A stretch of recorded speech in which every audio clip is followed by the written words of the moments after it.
Okay, so one of the things that's notable in some of the Canadian products is the fact that they actually use the Canadian flag. Maria Askham is checking her grocery labels more closely these days. It's the one thing we can do as Canadians to support, promote our country. At the top of her list, Canadian and Manitoba products over American ones. So I'm not anti-American, but I am far more vigilant now.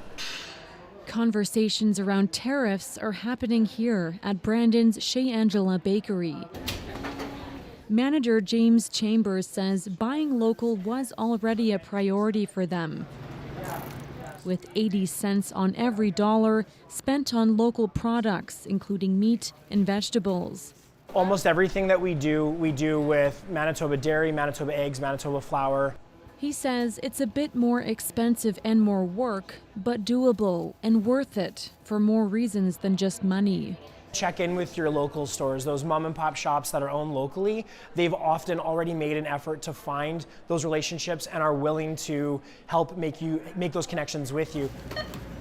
Many economists say buying Canadian is more complicated than it looks in a highly integrated North American economy. The federal government says nearly $3.6 billion worth of goods and services cross the Canada-US border daily. One economist says tariffs would be devastating for the economy, but expects the market will adjust if they go ahead.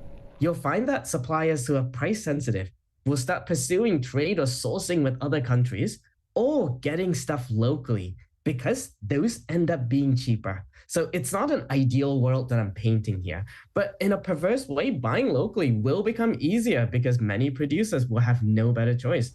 For Maria Askham, I just think that we need to see this as a very positive step, and that supporting local, supporting Canadian products is important for our economy, important for our culture, important for our country, because we're Canadian. And that's why she's doing her research for every dollar she spends.